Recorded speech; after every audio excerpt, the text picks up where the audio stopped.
Writing biography is a strange thing to do. It's a journey into the foreign territory of somebody else's life.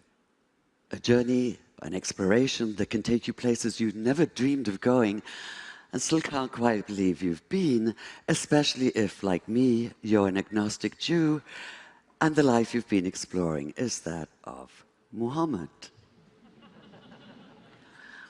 5 years ago, for instance, I found myself waking each morning in misty Seattle to what I knew was an impossible question.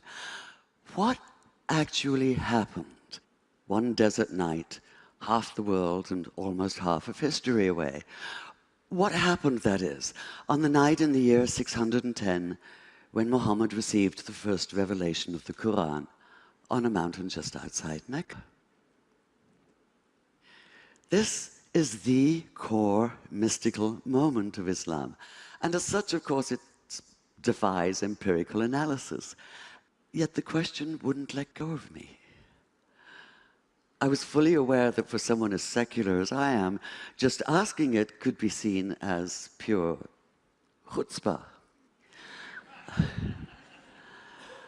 And I plead guilty as charged, because all exploration, physical or intellectual, is inevitably, in some sense, an act of transgression, of crossing boundaries.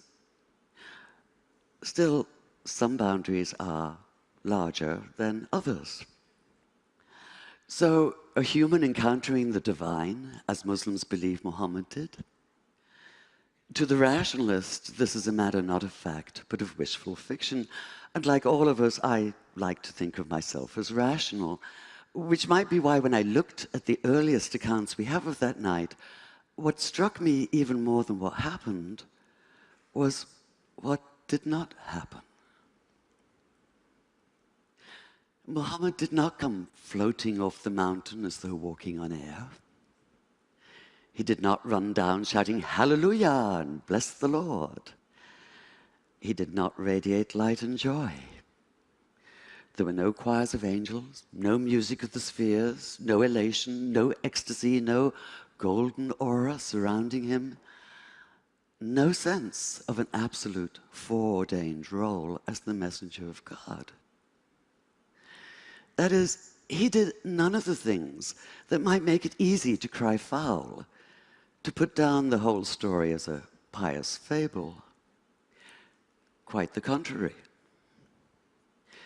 In his own reported words, he was convinced at first that what had happened couldn't have been real.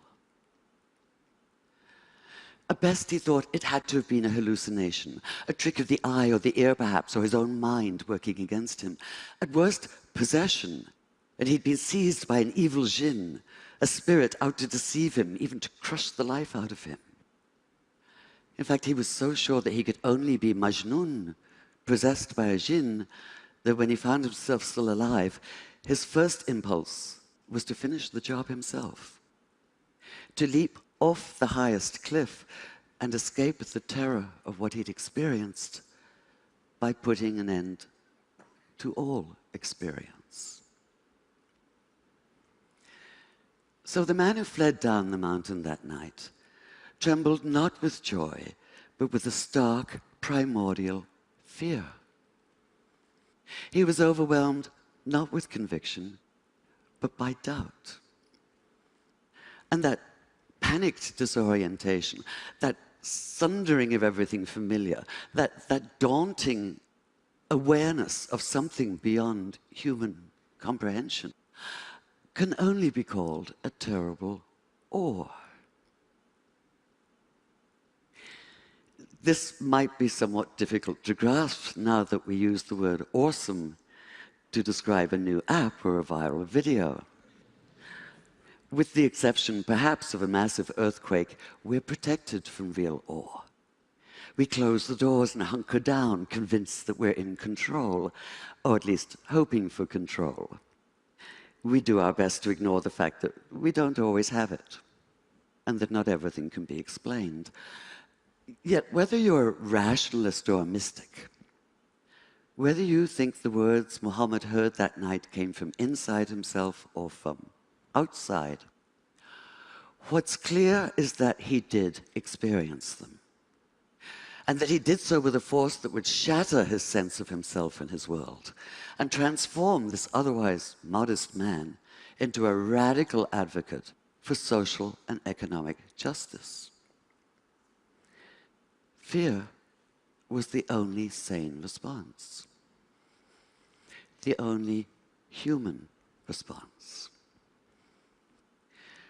Too human for some, like conservative Muslim theologians who maintain that the account of his wanting to kill himself shouldn't even be mentioned, despite the fact that it's in the earliest Islamic biographies.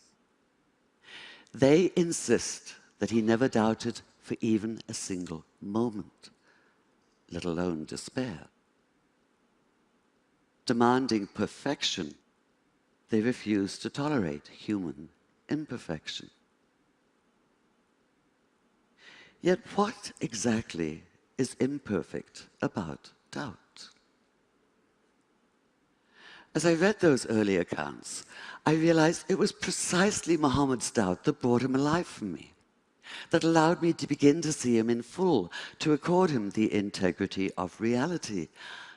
And the more I thought about it, the more it made sense that he doubted, because doubt is essential to faith. If this seems a startling idea at first, consider that doubt, as Graham Greene once put it, is the heart of the matter. Abolish all doubt, and what's left is not faith, but absolute, heartless conviction. You're certain that you possess the truth, inevitably offered with an implied uppercase T, and this certainty quickly devolves into dogmatism and righteousness, by which I mean a demonstrative, overweening pride in being so very right. In short, the arrogance of fundamentalism. It has to be one of the multiple ironies of history that a favorite expletive of Muslim fundamentalists is the same one once used by the Christian fundamentalists known as crusaders. Infidel, from the Latin for faithless.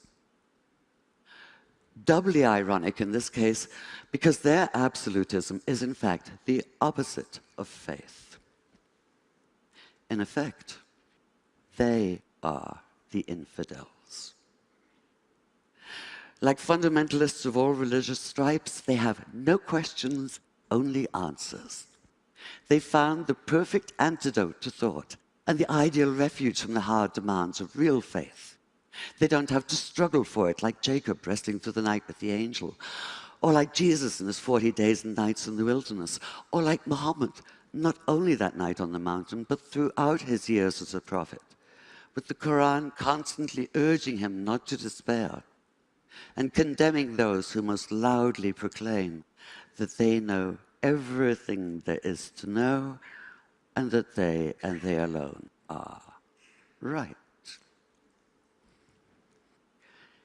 And yet we, the vast and still far too silent majority, have ceded the public arena to this extremist minority. We've allowed Judaism to be claimed by violently messianic West Bank settlers, Christianity by homophobic hypocrites and misogynistic bigots, Islam by suicide bombers. And we've allowed ourselves to be blinded to the fact that no matter whether they claim to be Christians, Jews, or Muslims, militant extremists are none of the above. They're a cult all their own, blood brothers, steeped in other people's blood. This isn't faith. It's fanaticism. And we have to stop confusing the two. We have to recognize that real faith has no easy answers. It's difficult and stubborn.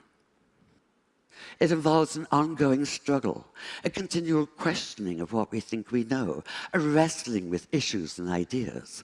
It goes hand in hand with doubt, in a never-ending conversation with it, and sometimes in conscious defiance of it. And this conscious defiance is why I, as an agnostic, can still have faith. I have faith, for instance, that peace in the Middle East is possible despite the ever-accumulating mass of evidence to the contrary. I'm not convinced of this. I can hardly say I believe it. I can only have faith in it, commit myself, that is, to the idea of it. And I do this precisely because of the temptation to throw up my hands in resignation and retreat into silence. Because despair is self-fulfilling. If we call something impossible, we act in such a way that we make it so. And I, for one, refuse to live that way. In fact, most of us do. Whether we're atheist or theist or anywhere in between or beyond, for that matter, what drives us is that despite our doubts, and even because of our doubts, we reject the nihilism of despair. We insist on faith in the future and in each other. Call it naive if you like. Call it impossibly idealistic if you must. But one thing for sure, call it human. Could Mohammed have so radically changed his world without such faith? Without the refusal to cede to the arrogance of closed-minded certainty? I think not. After keeping company with him as a writer for the past 5 years, I can't see that he'd be anything but utterly outraged at the militant fundamentalists who claim to speak and act in his name in the Middle East and elsewhere today. He'd be appalled at the repression of half the population because of their gender. He'd be torn apart by the bitter divisiveness of sectarianism. He'd call out terrorism for what it is, not only criminal, but an obscene travesty of everything he believed in and struggled for. He'd say what the Koran says: anyone who takes the life of all humanity. Anyone who saves the life saves the life of all humanity. And he'd commit himself fully to the hard and thorny process of making peace. Thank you.